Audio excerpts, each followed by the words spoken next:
Of course, it's taken time to get to this point, but the key has been about identifying options that are safe and simple, and then creating a system to make independent cooking easy.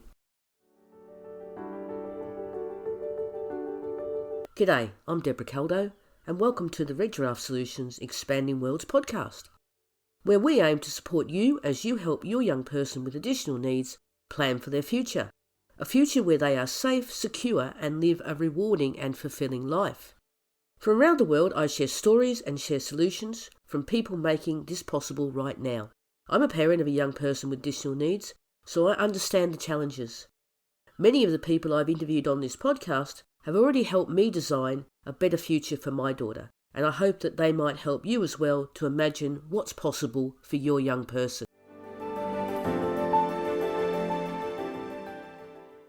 The other day I got to meet up with one of my US-based podcast guests who just happened to be visiting the town I live in, the UK.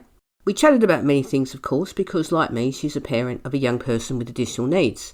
And as we discussed different projects, we came to the realisation that a lot of these had been started by parents and families. And that's when she said to me, what other group of people do you know that have to go out and find the answers and the solutions for themselves? What other group of people have to become experts in so many things?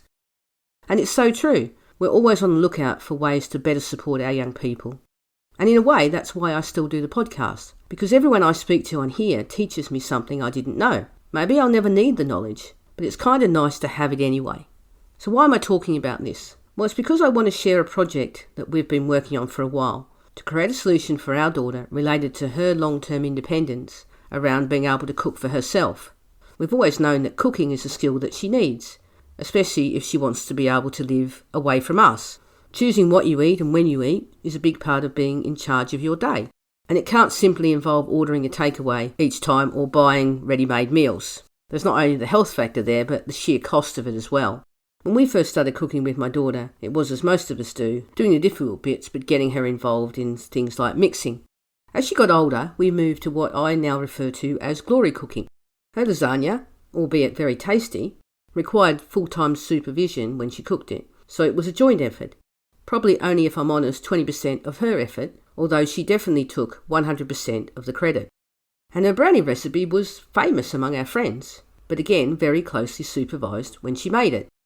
Although I can say with that brownie recipe, that was the beginning of us realising that she needed things to be adapted in a way that worked for her. That recipe used cups to measure everything, because we realised that weighing ingredients was just something that she found really, really difficult. But back then, we persisted with teaching her to cook conventionally. Pans, ovens, hot trays, boiling water. She loves pasta, so that was the one dish we really wanted to help her cook for herself. And we came up with the idea of using fresh pasta, not dried, because it needed a lot less hot water to cook, so it was easier to manage for her. So for a while she made pasta. Sometimes the pasta was cooked just right, other times it was overcooked, because of the difficulty of draining the pasta quickly enough before it became overcooked. Then there was the sauce. We use ready-made pasta sauce, but sometimes a few extra ingredients are needed to give it flavour, not to mention to get some vegetables into our diet. So she would chop up an onion to add flavour, but onions can be really difficult to cut into small, even pieces, and not to cry while doing it as well. And what this meant for my daughter's pasta sauce was large bits of uncooked onion, not the combination for a delicious meal. So like they say, insanity is doing the same thing over and over again and expecting different results. I think when you live with someone who finds cooking a challenge, you understand that the way most people learn to cook just won't work. So we knew a different approach was needed, but we still weren't sure what that might look like. And that's when the germ of this idea, if you like, came about. I'm happy to admit her dad, Graham, was the main architect. As a keen cook himself, he wanted our daughter to be able to cook in a way that worked for her.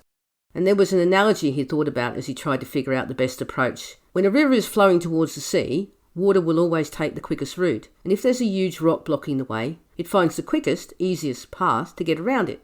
And the huge rocks for our daughter were all the cooking techniques she'd never find easy. So our job was to help her find a way around them. Long term, the oven was never going to work for our daughter, so we decided to see if an air fryer might work better. And now we're air fryer converts. Yes, I'm one of those people who will tell you every chance I get how great an air fryer is.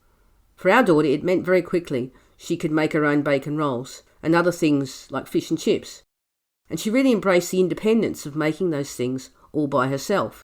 From there, we started to look at other appliances that she could use which would work for her, and from that came the idea of her cooking more recipes for herself using a slow cooker. Like many people, we had a slow cooker sitting in the cupboard, and we used it mainly in the winter for those stews to warm us up on a winter's night. But of course the big issue was if we were going to use just an air fryer and a slow cooker, the problem then became what were we going to cook? How could we make a balanced menu with just these two appliances? How could we make the food she wanted to cook? Because when you looked at the recipes, they relied on traditional techniques and often involved lots of peeling and chopping and weighing of ingredients. So that's when our experimental cooking adventure began. It was accelerated by the fact that we moved house, and we made a conscious decision to create a kitchen that would work for our daughter. We decided there was no point in having a cooker or a hob or an oven. These weren't appliances she would ever use.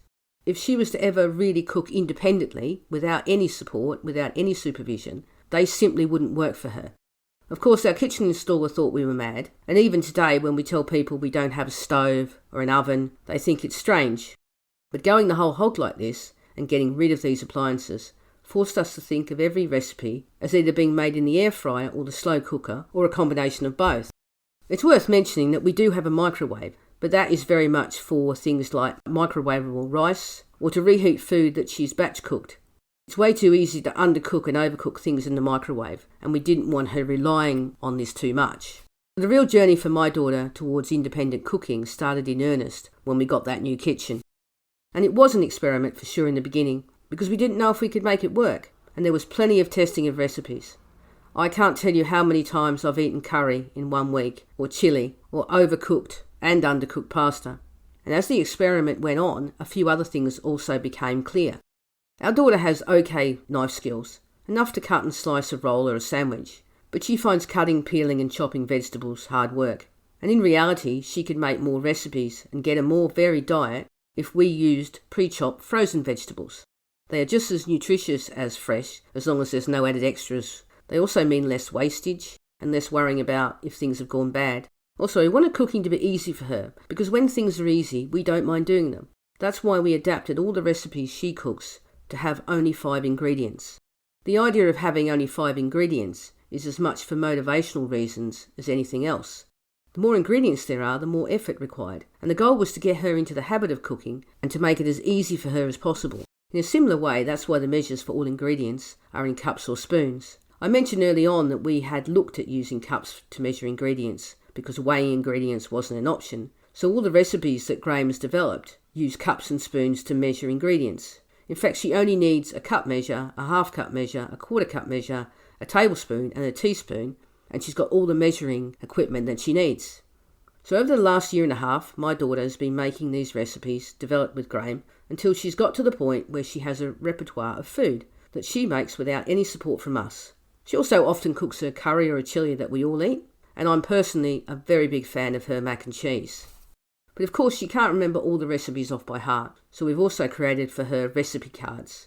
And these are very visual to make everything as easy and simple for her as possible.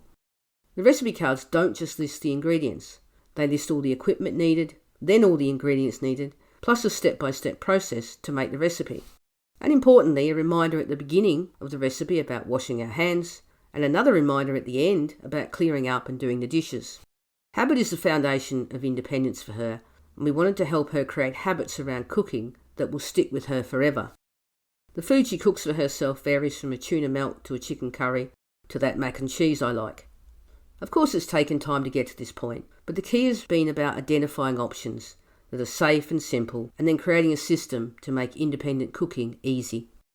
I always talk on here about sharing stories and sharing solutions, so I wanted to share one of our successful solutions. We've also decided to make all that we've learnt available to others as an online course, and that will include videos with my daughter actually cooking the recipes herself, and also includes the detailed recipe cards as well. And if you're interested in finding out more about that, there's a link in the show notes. I just wanted to say thank you for taking the time to listen, and I hope that the stories and the solutions shared on here help you as you support your young person to create their future. And if you know anyone who would find the ideas useful, please share the podcast with them.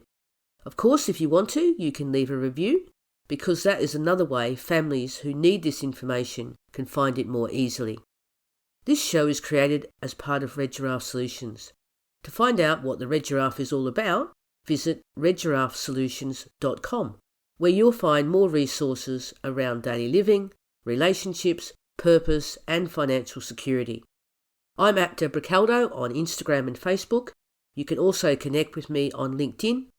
I'd love to have a conversation with you on any of those. Bye for now.